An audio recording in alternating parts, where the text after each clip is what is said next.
It gives me great pleasure to welcome on stage in Nigeria for the very first time the CEO of Google, Sundar Pichai.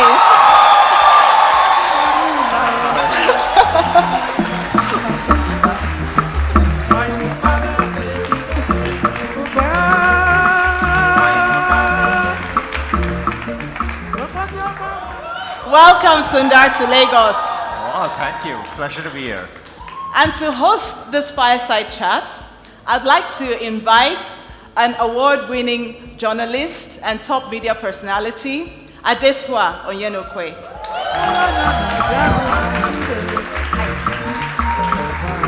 Is it okay if I give you a hug? Oh, yeah. It looks just like my young son. He's so young and personable, and like, I asked him as I met him 5 minutes ago. I like it that way, that why are you just wearing a shirt and pair of jeans, no jacket? But that's the kind of person that he is, And I hope you don't mind that I have my telephone. Oh, no problem at all. Because I've done a couple of questions that I thought I should ask you about. Yeah. Your team had told me about the great things that you're going to do here, and I'm like, is he really coming? Did you have second thoughts about coming here? Oh, no. I just wonder, but it's nice to have you. So, besides the fact that one of the most Google things about you is what people in Google think about you. I mean, and I'm surprised, but everybody And what did it say? They say you're warm, you're nice, you're approachable. I mean, can you guys attest to that? And I'm like, in the 5 minutes we've been together, I can attest to that. Because, I mean, we've already talked about Chennai, we've talked about your brother, we've talked about your kids in 5 minutes. You guys got to give it up for this guy. Well, thank you. Especially because, I mean, well, like I said, don't mind if I want to go straight. Did you have jollof rice yet? Did you have jollof rice yet? No. No time? No. You only came in last night? Yeah, maybe I'll try it later today. That's good. But you see, I want to thank you for coming because I don't think you really had to come.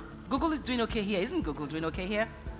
It is, but I think it's very, very exciting time here. So, I always feel we have to come to places like this to kind of learn how things will evolve for the next 10 to 20 years. So, a place like Africa, people do everything on mobile, and it's just a different way they use products than what we are used to. So I want to learn too. So as much as possible. Yeah. Now you've been with Google 13 years, yeah. 2 years as a CEO. Yeah. And I wonder how you would trace the growth of technology from your days in India, back in Chennai, and up until today, right here in Nigeria. It's. I was telling someone here. There are times when I kind of see something outside for a second. It reminds me of India too. And for me, growing up, technology, was not something I had much in my life. Every single thing we got, I vividly remember getting it in my home. When we first got our, like refrigerator in the home, and like we had been waiting for it for a long time. And once we got it, I realized my mom would make stuff and we could save it for the next day, and she had a little bit more free time. All that I remember very, very distinctly. The first time we got a phone in my home, before that, simple things. What was that first phone? Was it like a dial-up phone? I was 12 when we got it. But I remember before that, like, my mom would say, go to the hospital to get something, and it would take me 2 hours to go to the hospital, and they would say, well, it's not ready, come back tomorrow. But once we got the phone, I could call and ask, and they would say, no, it's not ready yet. It would literally save me 4 hours. So, so I remember all these things very discreetly, and which is why, like, even today, I think getting technology in the hands of people who haven't had it before, it's a big change in their lives. So, that's I'm very excited. I suppose that's what excites you about Google. I mean, I'm just wondering how things have changed during your time with Google, given this kind of experience that you have. I mean, at Google, one of the things which always struck me about Google is everything we do in Google, we want to try and make it work for everyone in the world. So if tomorrow you have access to connectivity, the Google you get is the same thing which, I don't know, professor at Harvard or Stanford gets. will be no different for a child growing up in Lagos here. So for me, that's always been true about Google, trying to reach everyone with information. As much as possible. We are able to do that better and better, and I'm excited to be able to do that here as well. It's nice to know you want to do products that are relevant, at least especially for Nigerians. This time you're coming to Africa, you're focusing on Nigeria. But also, I would like you to speak about the challenges in enabling people to flourish in this digital economy. What else do you think Google can do? We've heard great things you've announced to us today, but I get the sense that there could be more. Yeah. I think one of the things, coming to Nigeria, I'm struck by, the energy, the enthusiasm of people here, the happiness. I think you have people is the most fundamental resource a country has. And so for me, it's about how do you make the transition to a digital economy. So one of the things we've been doing around the world, including in Africa, is what we call as digital skills training. By that we mean taking people who are doing small things, small businesses, maybe even a side hustle in a place like Nigeria. How do you figure out, how do you leverage a digital platform to reach more people, to grow your business? We've done this in Africa now. We have trained 1 million people. It's been working well. So I'm pretty excited. We are committing to train 10 million people over the next 5 years in Africa. So,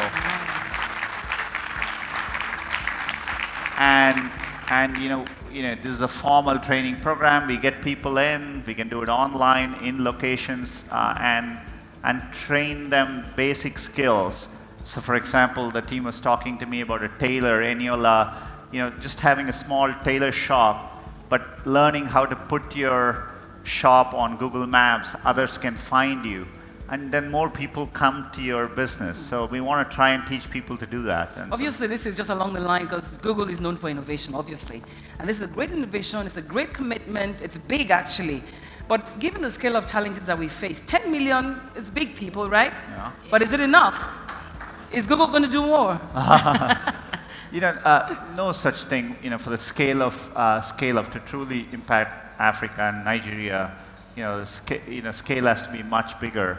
But we want to do a small part. But anything digital, it's kind of a platform. It enables. So we can start doing this, and others will do it too. So for another thing we are doing is helping people learn how to write software. To truly solve things in Nigeria, I think people here have to write things for the local economy. And so we... Making it local. They're applauding you. You already have a big market of people ready to learn how to write the software. So you're going to give the support, you're saying? Yeah. So, we have, as an extension of the digital training program, we have a program to also train 100,000 software developers, and so in Nigeria. So I'm looking forward to that as well. Well, that's good. So what I hear you say is that you're going to train these people to have vital coding skills. So they're going to be entrepreneurs, but they're going to be startups. And startups have this hiccupy problem of not surviving. Does Google have a plan to ensure that these startups, when they begin, they don't die early? That's a good question. In other parts, we have done things to help startups as well. Silicon Valley is known for startups, but if you look at the ecosystem that exists to make startups successful, that's developed over many, many years. So we are trying to take some of that and replicate it in other places. Wow. So we've had this program globally called the Launchpad Accelerators, where we give funding, but we give equity-free funding. But more importantly, we connect startups to mentors, bring them resources from within Google, from our ecosystem to help them do better. And so I'm excited. We are launching the Launchpad Accelerator program for Africa. Wow. And we are starting in Lagos, and we are going to give... Wow. So we're going to have a Launchpad space right here in Lagos, guys. That's right. And we're going to commit $3 million in equity-free funding to startups over the next 3 years. And, I think is this the first outside of is this the first anywhere, as I'm wondering? We've done the Launchpad Accelerator globally, but it's the first in Africa, and and so I must applaud that. excited to do that here. I'm very convinced that there will be developers here and entrepreneurs here who will come up with new things which we just can't think globally, and I'm so excited to set up the foundation for that. Yeah. I'm excited. I can't wait for that to happen. There are a lot of young people who are out of jobs, who are very talented. It's good to know they don't have to leave Nigeria to acquire those skills. But then again, for anybody looking at an economy like ours, one area that's very important is education. You had a very good education, starting from India all the way to Stanford, to Wharton, and then you ended up, you've done some consulting. I'm wondering if that's not why you're so friendly. But however, that's for another thing. I'm wondering, though, that given still the fact that education is not at the best here, is there any chance that Google might also take that on? Oliver, I am. One of the things we have done historically, today across the world, there are close to, there are over 75 million students who use, products like Gmail, Google Docs, and we provide things like Chromebooks and tablets around the world. So, we take education very seriously. A lot of our products we provide for free to schools around the world. But one of the things here, I think, for places like Africa, I think there have to be newer models of how you do education at scale, and you have to think about how to do it differently. So Google.org, which is our philanthropic arm, our nonprofit part of Google, has been looking at how to do this in Africa, and they've started out by supporting two nonprofit organizations. We have donated our first funds are $2.5 million, and these are the nonprofit arms of Giddy, and there's an organization in South Africa, Siwala, and they're all e-learning programs. So how do you create educational materials for people to learn from your phone?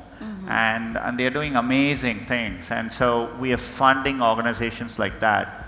And overall, Google.org is committing to giving grants of $20 million over the next 5 years to nonprofits in Africa. Oh, nonprofits, it sounds like a good idea, but as you know, we're a little bit, skeptical about not-for-profits. You're giving money, that sounds good. You want to increase education, make sure people with low income have better access. I believe that's what you're trying to do. But is there any way you're going to monitor and determine the not-for-profits you're going to work with? How are you going to ensure that the funds that you do send in are used for what they should be used for? Yeah, no, it's a good question. And for the nonprofits, we are giving money to. These are very entrepreneurial companies. They just don't. So for example, they really push people to, they have courses online, they give incentives for people to learn. If you learn, you can get further educational loans and so on. But one of the things we are also doing is, we've done this in other places, but Google.org is also announcing the Africa Impact Challenge. So effectively, we ask nonprofits from around Africa to nominate the best ideas. And we allow people locally to vote for what we think is the best idea. And so we are rolling that out. And as part of that, locally, the local experts come up with what is the best idea by which we can give money as well. So we are going to do it that way. And I'm excited about that. So you're saying we can decide which NGO gets the funding. That's right. Because we can now go vote for whoever has the highest impact and things like that. That's right. So the NGOs can nominate themselves, and people here get to vote and choose where the funding goes through. So we call this the Impact Challenge, and so I'm pretty excited about that as well. Sounds good to me, but how are you going to do that? Are they going to be voting by likes or serious voting? People can buy likes around here. No, it's going to be serious voting. So. Okay, I know that it'd be nice to spend all the time talking to you, but I don't want to monopolize it. By the way, he chose not to deliver a speech. That's why we're doing this. And I find that quite interesting, But before I ask why you did that, I believe that you're a visionary leader, because, you were one of those that led the Android change, with Google, and you've done so well, and you're now headed Google for 2 years. I wonder what the future holds for Google with you at the head. What's your vision? A lot of us in Google are working on, when we think about bringing information to people, we are in very, very early days, but we are working a lot on what we call as, machine learning and artificial intelligence, really using deep computer science to do what we do better. So just think about the power. In Nigeria soon you're going to have 100 million people with access to mobile. In a few years from now, people who have access to a phone and connectivity will have more knowledge in their hands than any other time in the history of humankind. And and I think that is a very, very powerful thing. And I think it's going to be a big, big enabler for people in Nigeria. And we want to be a part of that journey. And we think it's a core part of our mission to do that. And so that's what I'm looking forward to doing. So building for everyone, bottom line is your desire. Because I think the first thing you've done today, we've got an announcement today that pretty soon we're going to have a phone worth 13,000 naira in our hands. Yeah, the eyes too. I'm looking forward to trying out one of these phones. It's real, I saw the announcement. It sounds really good. So now, to what your experience in Nigeria has been like? Yeah, just one night. It's not enough, but I mean. No, I'm going to spend more time later today and meeting more people. But meeting our local teams. They're all local Nigerians, and as Juliet likes to say, small but mighty. And people here are happy and enthusiastic. The energy here is off the charts. So I'm getting used to it. I'm enjoying it. But I think SAYS, the potential for the country is huge. I think people are an incredible resource. I've seen this in India, and I just think the future is bright. What would you like to leave Nigerians with? What word? I'll teach you. We're in Lagos. Here in Lagos, it's Yoruba. Yoruba is the most spoken language. So when you're leaving, you say Odabo. Odabo? Odabo. Odabo. Give it a try. Odabo? Ah. So that's him speaking Yoruba. So before you say Odabo, what do you want them to remember you for? You've come here, it's your first visit. I want to believe it's not going to be the last. Yeah, no. What do you want them to take away? Look, I think it's important to understand, there's a lot of challenges to work through as Nigeria makes the transition to a digital economy. But it's already contributing about, the IT sector is contributing about 10% to your GDP. And it is the future. And I think, from a Google standpoint, we are committed. We are going to be here for many, many years. And so this is not a one trip. We are doing something today. So we are here. We are committed. And but this is your journey. And I think it's the journey of people of Nigeria we are here to support. And I am incredibly optimistic. I want to thank you for this few minutes. And if you rise, we will just say, Odabo. Odabo, right? So